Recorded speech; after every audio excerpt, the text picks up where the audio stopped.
Waterway है। और देखो ना, और इसी संभावनाओं को आगे बढ़ाने के लिए, उत्तर प्रदेश के इसी पोटेंशियल को आगे बढ़ाने के लिए उत्तर प्रदेश ने वाटरवे अथॉरिटी के गठन की कार्रवाई को आगे बढ़ाया है।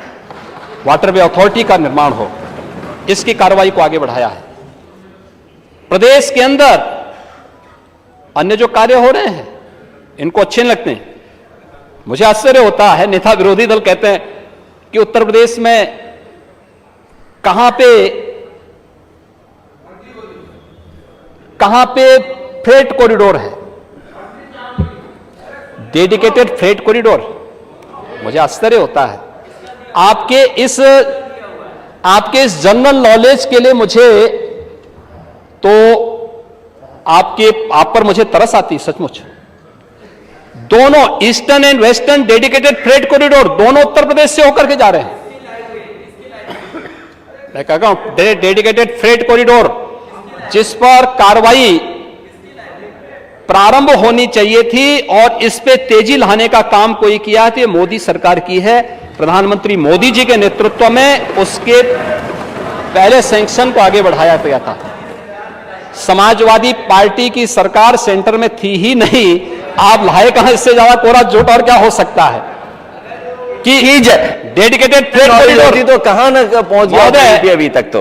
और डेडिकेटेड फ्रेट कॉरिडोर के ये भी उत्तर प्रदेश के लिए एक नया पोटेंशियल है कि दोनों का जंक्शन उत्तर प्रदेश के अंदर ही है और उसी में हम लोग वहां पर प्रदेश के अंदर मल्टी मॉडल लॉजिस्टिक हब का निर्माण दादरी में और बोड़ाकी में मल्टी मॉडल ट्रांसपोर्ट हब के निर्माण की कार्रवाई भी प्रदेश सरकार वहां पे कर रही है। Multi modal freight village Varanasi में निर्माण की कार्रवाई युद्ध स्तर पर आगे बढ़ रही है। जनता को लोकतंत्र में जनार्दन वैसे ही नहीं बोला गया है, उसके पीछे कारण है। वो जानती है, हर नेता की नब्ज को जानती है और वो जानती है ये लोग बोलते कुछ और हैं, करते कुछ और हैं। और इसीलिए जनता इनको हमेशा इस बात की जवाब दी है, लगातार जवाब दे रही है। महोदय, मैं इसीलिए आज के इस अवसर पर, क्योंकि इन लोगों ने कभी उत्तर प्रदेश के विकास के बारे में रुचि नहीं ली, रुचि का विषय भी नहीं इन लोगों का, क्योंकि इनके विकास का मतलब तो व्यक्तिगत विकास होता है। प्रदेश का कहां विकास, प्रदेश कहां विजन का हिस्सा था, इनका एजेंडे का हिस्सा कहां गांव था, कहां किसान था, कहां नौजवान था, कहां पे प्रदेश के अंदर इंफ्रास्ट्रक्चर की चर्चा ही कहां होती थी, ये कौन बात करता था? ये सभी चीजें अगर इन लोगों के विजन का हिस्सा होता तो उत्तर प्रदेश आज देश का नंबर 1 का इकोनॉमी होता है। 2017 में जब हम लोग आए थे, ईज ऑफ डूइंग बिजनेस में उत्तर प्रदेश की स्थिति क्या थी? 14वें नंबर पे था। आज उत्तर प्रदेश नंबर 2 पर है। पूरी दुनिया आज एक्सपोर्ट करने के लिए आज निवेश करने के लिए उत्तर प्रदेश में आ रही है। उत्तर प्रदेश एक्सपोर्ट के एक नए हब के रूप में स्थापित हो रहा है। ईज ऑफ लिविंग के लक्ष्य को उत्तर प्रदेश ने तेजी के साथ आगे बढ़ाने का कार्य किया है। उत्तर प्रदेश की कानून व्यवस्था के बारे में चर्चा कर रहे थे, एनसीआरबी के ही आंकड़े में आपको बता रहा हूं। डकैती में लगभग 80% की कमी आई है। लूट में लगभग 69% की कमी आई है। हत्या में लगभग 40% की कमी आई है। एनसीआरबी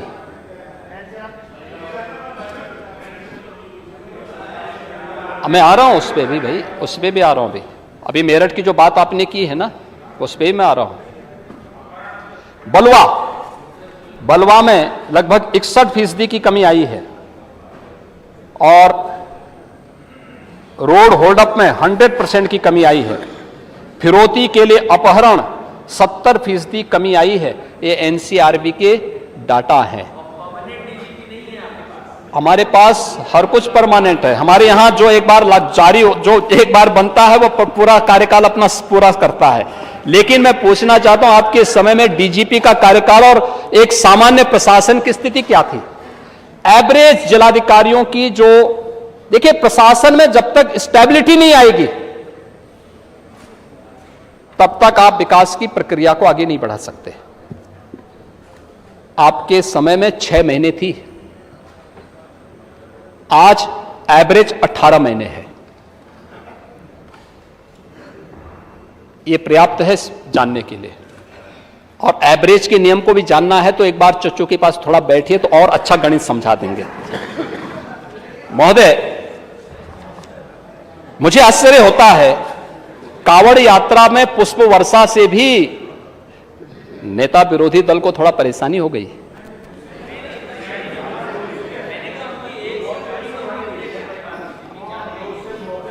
आपने तो कांवड़ यात्रा को बैन ही कर दिया था, हमने तो चालू कर दिया। और हमारी सरकार है कि हरेक को सुरक्षा दे रही, किसी के साथ भेदभाव नहीं। यही सरकार है केवल संवाद बनाती है, सड़कों पे कोई नमाज नहीं होती है। सड़कें आवागमन के लिए नहीं, मैं वो आ रहा हूं ना। जन्माष्टमी को भी आप लोग रोक दिए थे जी। अरे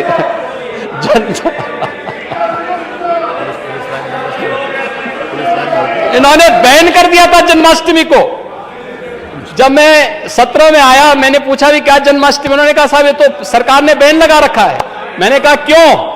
कहा नहीं, इससे वोट बैंक प्रभावित हो जाएगा, इसको मत करना। हमने कहा भी हर थाने में, हर पुलिस लाइन में जन्माष्टमी के पर्व और हर जेल में भी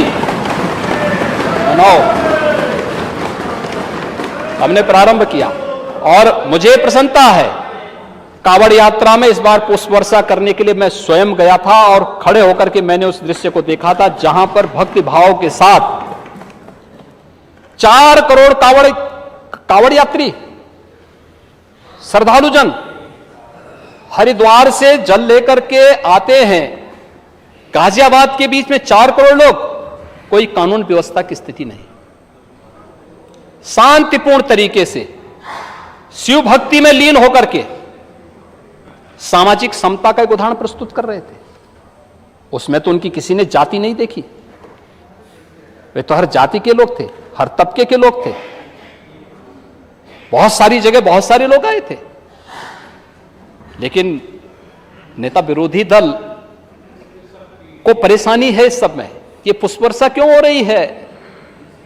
ये पुष्प वर्षा से उनको परेशानी है। परेशानी इस बात से नहीं कि किसी और से हो, क्योंकि उनके समय में बैन हो गया था, लेकिन यहां खुल चुका है। पर्व और त्योहार शांतिपूर्ण तरीके से मनाए जा रहे हैं। प्रदेश में शांति और सौहार्द है और कहीं कोई दिक्कत किसी को नहीं, किसी समुदाय को नहीं। उनकी परेशानी सांड से नहीं, उनकी परेशानी इलीगल स्लॉटर हाउसेस के बंद होने से है। क्योंकि इलीगल स्लॉटरिंग ये जन स्वास्थ्य के लिए भी खतरनाक था और अन्नदाता किसानों के पेट पे लात मारने जैसी स्थिति थी। ये उन किसानों के साथ अन्याय था। लेकिन ये लोग उससे भी इनको परेशानी होती है। महोदय, ड्रेजिंग के लिए भी प्रदेश सरकार ने जो कार्य किया, इनको परेशानी है कि आखिर नदियों में पहले बाढ़ आती थी, इनके लिए कमाई का जरिया बनता था। हमारी सरकार में अन्नदाता किसानों को उसका भुगतान हर बार हर वर्ष हम लोगों ने पूरा भुगतान किया, मुआवजा दिया गया, हर प्रकार से किसानों को दिया गया। और इस बार फिर से सर्वे के आदेश दिए गए हैं, बाढ़ से या सूखा से। और विकल्प भी रखा गया है कि अगर बारिश कम होती है तो श्रीअन्न यानी मोटा अनाज देने के लिए अभी से कृषि विभाग के द्वारा उसकी तैयारी प्रारंभ कर दी गई है। अगर फिर भी एवरेज से कम बारिश होगी, सरकार वहां पे किसानों को फिर से बीज के किट उपलब्ध करवाएगी, जिससे किसान कि खेत खाली न रह जाएं और उसके आमदनी पर असर न पड़े। कंपनसेशन एक सपोर्ट होता है, लेकिन सरकार के स्तर पर एक जो प्रयास प्रारंभ किए गए हैं उसको लोग एप्रिशिएट नहीं करेंगे, उसके बारे में इनको परेशानी होती है।